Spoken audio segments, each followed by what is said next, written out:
Welcome to Corwin's Leaders Coaching Leaders podcast with host Peter DeWitt. This podcast is from education leaders for education leaders. Every week, Peter and our guests get together to share ideas, put research into practice, and ensure every student is learning, not by chance, but by design. Peter, next season. Tanya, I know, I'm so excited. How are you? I'm good. How are you? I'm doing well. It is good to see you again. You too. It's always so quick yet so long, you know? I know the summer is behind us, and here we are with another season of Leaders Coaching Leaders. Yeah, I'm excited, especially for when the seasons fall towards the beginning of the school year, because I know there's so many educators who are just looking to get started on the right footing, and I'm glad that we can be a part of that in whichever way we can. For sure. And this first episode is really important to all of that, because first of all, it's Doug Fisher and Nancy Frey, and they always are a good conversation. I don't like to call it interview. I don't know. I don't feel like it's an interview. I feel like it's a conversation. It is. It's more like a conversation with you. I agree. Yeah, and they're so good, but their new playbook is focused on onboarding teachers.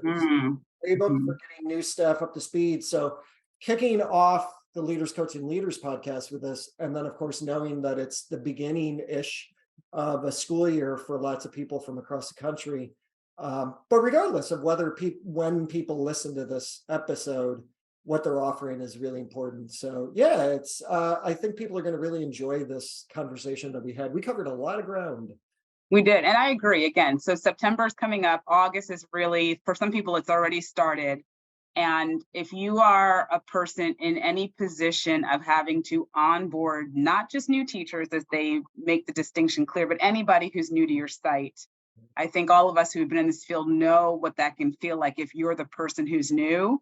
And if you want to know how to make that first impression right, because it's so important, if you want to know how to offer the right stuff at the right time, if you want to help retain your teachers, if you want to nurture teachers, this is an episode that's going to give you, I think, some really good morsels on how to start that off right. So I'm really excited about that for our listeners. Yeah, and one of the things that I appreciated about the interview that people will hear is that I think the topic, or the way they're covering the topic, is both a reaction, but also it's about being proactive to a huge issue that we're seeing worldwide. And I know that if you're a teacher or a school leader or an instructional coach somewhere, you might think, wow, we have a really difficult time getting teachers.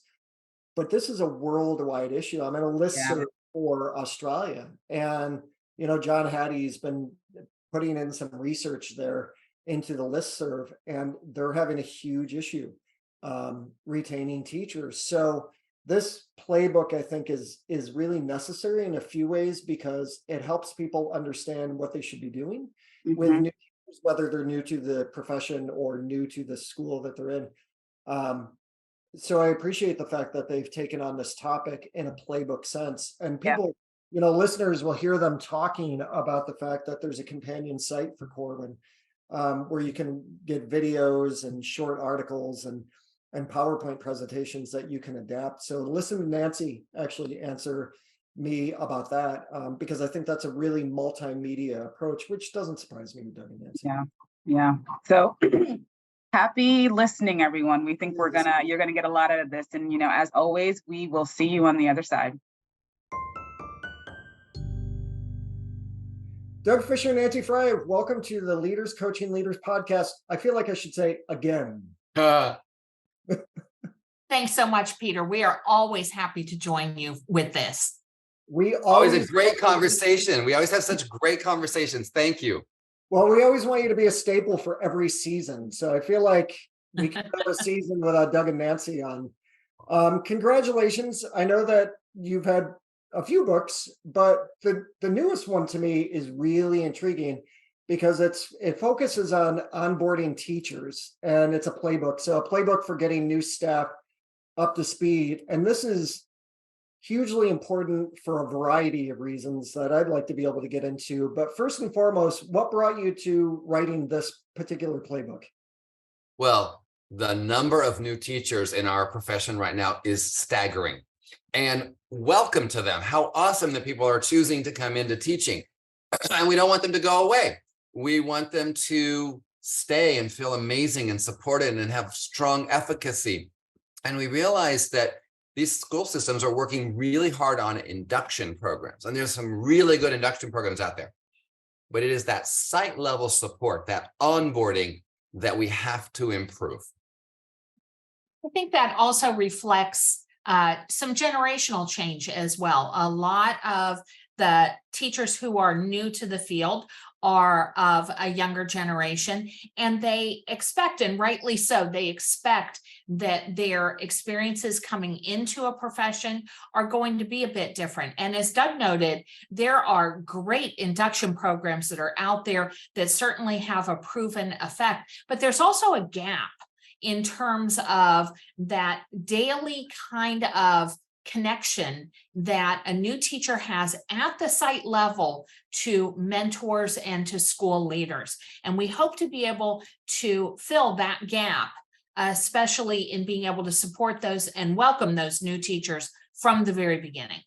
Yeah, and I think you both are very kind to say that there's some really good induction programs out there, and I agree with you. But I think there are far many that teachers just kind of come in, they get the keys to the classroom, and they're left to their own devices. I remember when I was a brand new teacher, I had a mentor. Many times I felt worse leaving the mentor meeting, going into the mentor meeting, because I felt like, oh my gosh, there are just all these things to do. And Doug, I think you also said it really best when you said we've got all of these new teachers coming in.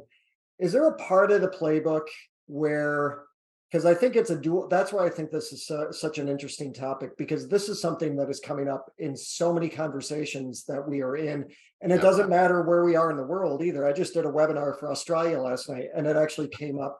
It's a huge issue. So are you hoping this book is both, let's do this right for when they're coming in, and maybe this is an unfair question, let's make sure we're doing the right things so they don't leave, but you're also acknowledging at the same time that we have a teacher attrition problem that we have to do something about. Are these all the things that played into it when you guys were when you were both writing this?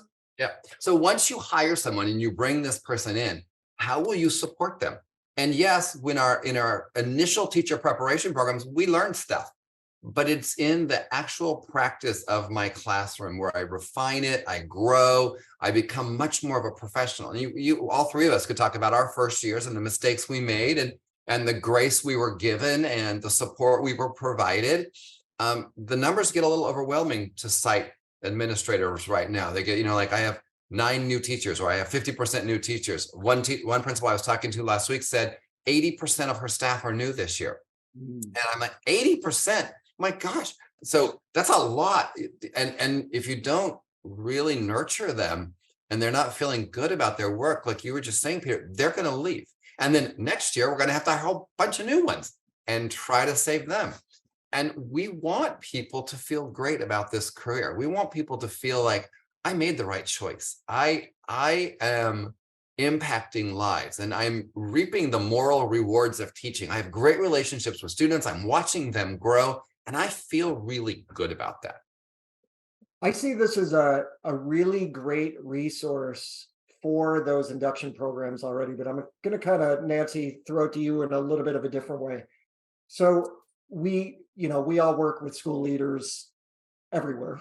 And we know that a lot of them, maybe even those that are listening to the podcast, are going to say, we don't have an induction program. Like, we're a small rural school and I've got 5 new teachers, or we're a larger school, but we still don't have an induction program. Could you walk us through a little bit about what do you foresee where the playbook is concerned? Like, how could a principal and their teachers use it?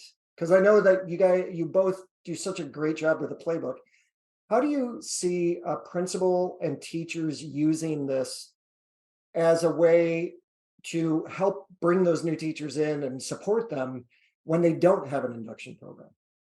And Peter, I appreciate, first of all, the acknowledgement that there are schools that have different structures that are in place. We didn't create this book, as you noted, only with principals in mind, because we recognize that at lots of schools, the leadership around new teachers may fall to a particular mentor. There may be an instructional coach. So we wanted to really kind of broaden the playing field in terms of who could have access to that. Now, what we've done with the Onboarding Playbook is to really be able to parcel it out in terms of the flow of the school year. So roughly speaking, on about a monthly basis, there's a particular spotlight on an idea. It's important for new teachers that, to the best of our ability, we make sure that they don't feel like they're drinking out of a fire hose, right?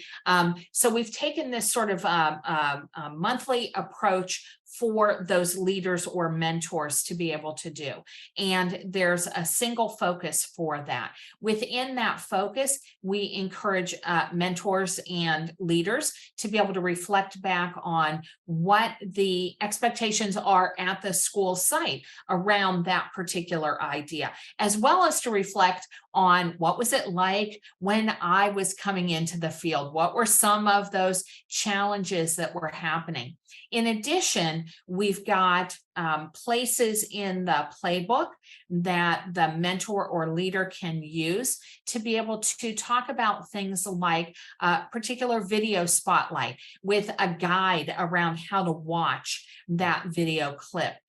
There are materials that are put together in the form of PowerPoints and so on that are related to that idea, so that coaches, mentors, principals can kind of pick that up and utilize that within a short meeting format as they get together with their teachers. And then lots of opportunities for reflection to be able to take place. And the reflections at the end of each module also tie back in to what were some of the previous learnings from previous modules. We want to make sure that we're not saying, hey, for 4 weeks, we're going to pay attention to high expectations teaching and then never come back to it again. Right. So we're inviting them to always be folding in what it is that they have learned and continue to learn as they take on a new concept, a new idea. Nancy, can I add one thing to that? And Peter, Nancy, could you add about the web space, the portal that Corwin built to support people that ties into each of the cycles in the playbook? Yeah, and thanks for the reminder for that, Doug.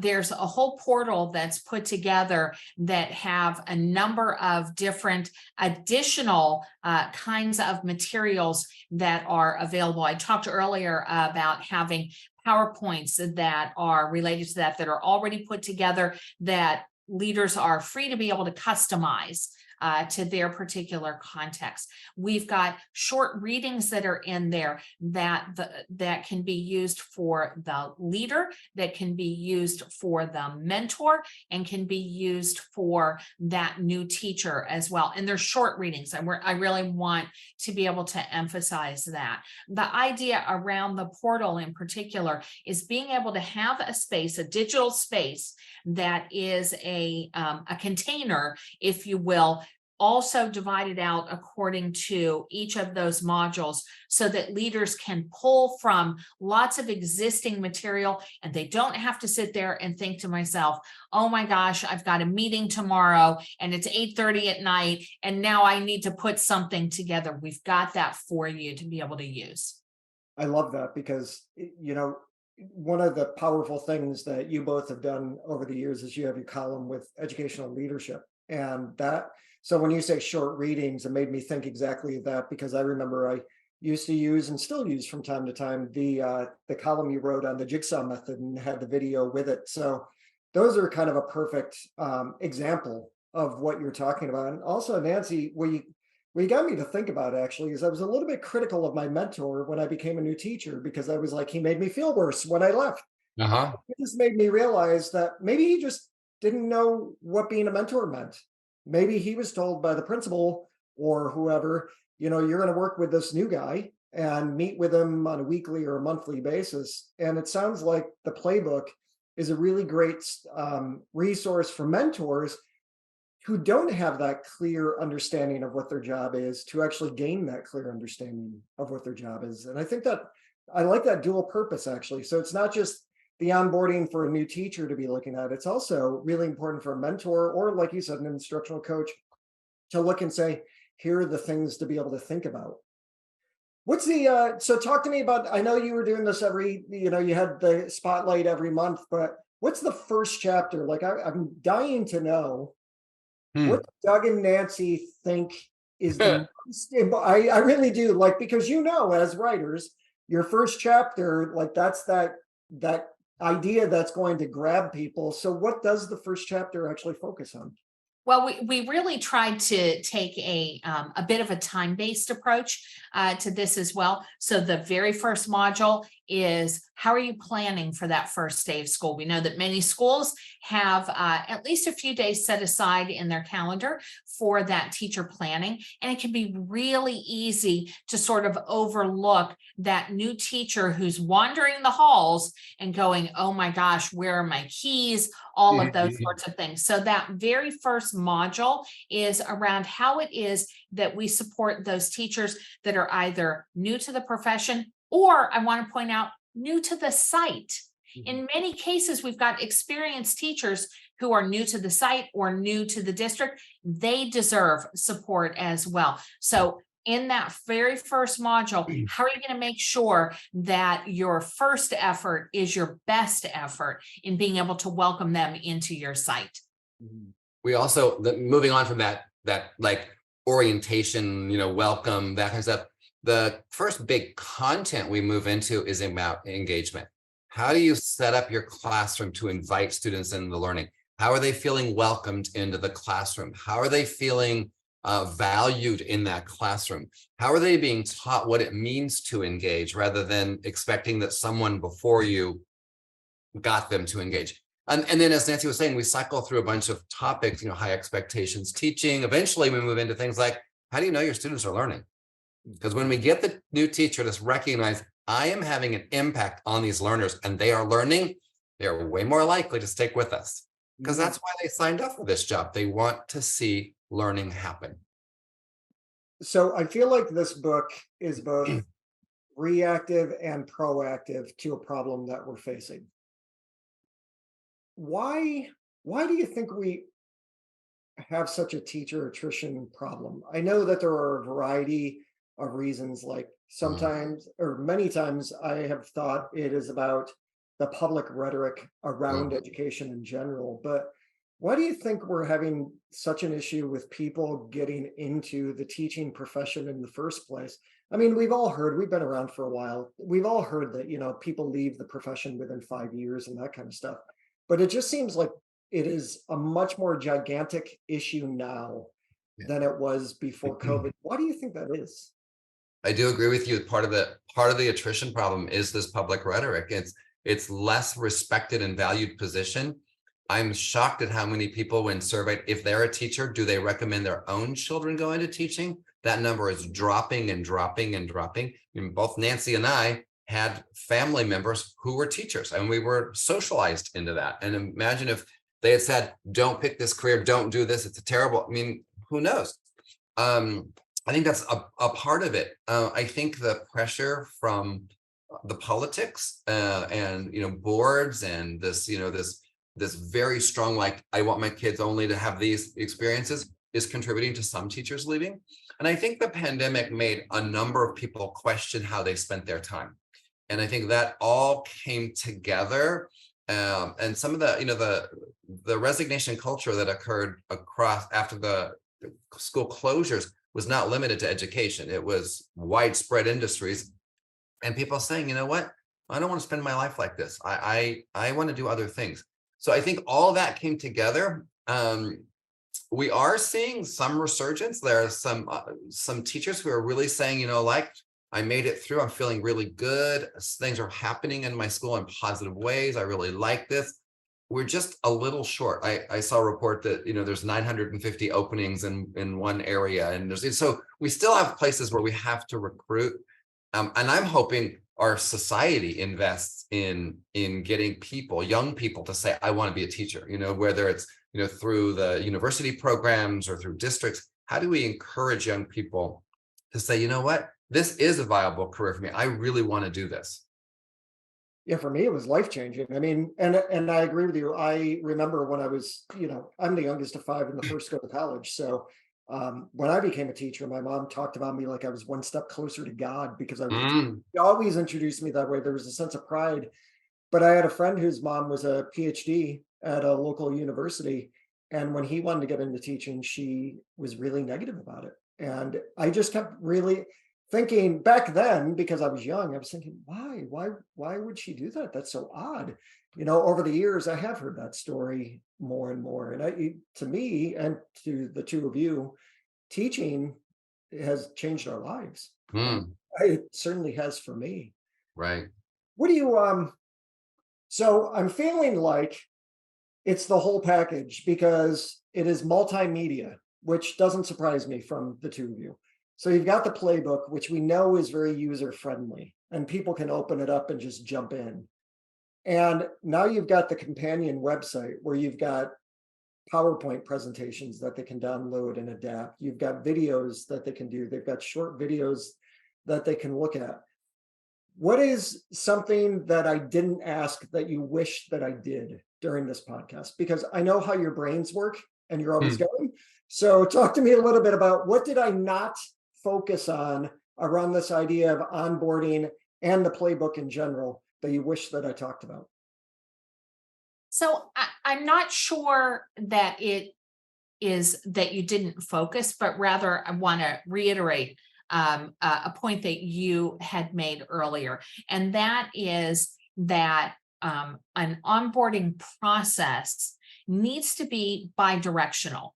It isn't a more experienced educator tells a less experienced educator what it is that they need to do, gives them their marching orders, and off they go. But rather, you've got to be able to be reflective as that mentor, as that leader, about what's working, what's not working. One of the features that we have at the end of each of the modules is specifically for the leader to be able to reflect on their leadership over the course of the last 4 weeks. What were things that worked really well for them? What were things that didn't? And what might be some changes that you want to make over this next period of time? I think that always going back to being reflective for the coach or the leader is as important as promoting that self-reflection for that new teacher.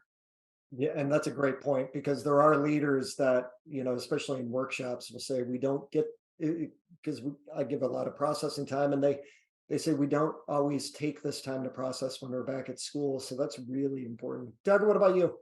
I'd like to acknowledge the two co-authors as well, Enrico and Michelle, who support new teachers as a big part of their job and their life. So they were vital in helping us figure the flow and the organization and the content. And I'm really hoping that in the online platform that supports this playbook, that people start to share with each other and with us the successes they're having. I hope there's leaders talking to each other saying, hey, I got these 5 new teachers. Here's what I did with them. Here's a PowerPoint I used. Here's a video clip I showed. If we can create a community to say, we need to support the people that we are welcoming into this profession. If not, our jobs are going to be harder, but they also just deserve it. They just deserve it because they chose, they invested, they earned their credentials, and they deserve our support in becoming professionals. Well, that's a mic drop moment. So so the book is the Onboarding Teachers, a playbook for getting new staff up to speed. Doug and Nancy, it's always an honor to have you both on the Leaders Coaching Leaders podcast. Thank you. Thank you. Thank you so much, Peter. See you next time. As always, Doug and Nancy and their two co-authors, Enrico Biscocho? Biscocho. Enrico, forgive us if we've mispronounced that. But it's all four of these authors have played a really pivotal role in making this book happen. I believe the latter authors are induction experts, and I think all of it shows in this book. I mean, so you get the great accessibility, the timely layout, and I really do love how I think earlier on you talked about how this is both a proactive and a proactive and a reactive kind of book. It's responding to a need right now that there's just a paucity of teachers in the field, but we also want to be proactive about setting up teachers for success. And that these authors really straddle both of those well in terms of, okay, the first day of school, when Nancy was talking about walking around in a new building and where are my keys and where are my books, and really getting in touch with that feeling and helping readers of this book who are going to be doing this work remember what it's like to be that new teacher and how disorienting it can be, I think is fantastic, because you really have to start at that place. And yet they still also get to a place of, talking about, how do we make sure that we're giving new teachers, new staff, opportunities for success in seeing learning in their students year one, because we know that once people get a taste of success and feel good about what they're doing, there really isn't anything better that fuels you sticking around, especially in those first few years. Yeah, it's such an exciting time when you're starting the school year, whether you're a new teacher or new to a building too. So this is a good resource. And what I also, when Nancy was talking in the conversation, I had mentioned kind of a critical view of the mentor I had when I was a brand new teacher. And there was something that she said that made me think, oh, maybe it's possible that the mentor really, what is my role? Nobody's ever kind of given me any professional learning around what I'm supposed to do. I'm just kind of making it up as I go along. So this resource, this book, the playbook, is really good for them too, to start to sketch out, what does my role look like if I'm an instructional coach or I'm a veteran teacher who's working as a mentor, and also the principal's role in it. I think that to me is really good, because I think a lot of people might leave the principal out of it. Or they might make the principal more of the, this is the administrator kind of thing. But what they seem to have done within the book is they've given space for that leader to be self-reflective about, how did you spend the last month? How did you engage? What kind of things did you do? And that's just really good modeling. So yeah, I appreciate this playbook. I think it's a great resource for people. Yeah, it's so pivotal. And I think you're right. It's one of those things where if you're the coach or the principal or a school leader, it can be so easy to be thinking about all of the other things you have to get done, because frankly, this is not going to be your only job. Likely, you're going to be doing lots of things, that it can be the kind of thing you put together a little too hastily, just because of the many hats that you wear. And I think a resource like this, it can only be helpful in helping just being more intentional and deliberate with something that is clearly pivotal. Yeah. So I'm glad this is our opening episode for this season. I think it's fantastic.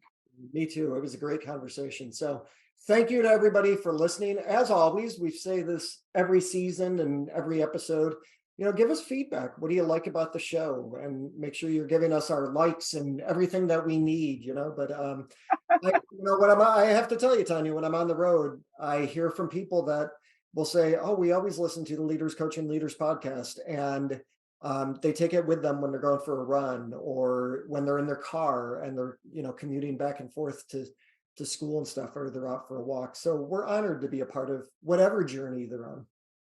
Completely agree. And Peter, it is always fantastic learning alongside of you. Always good to see you, Tanya. Until next time. Yes. All right. We will see you next episode. Take care, everyone.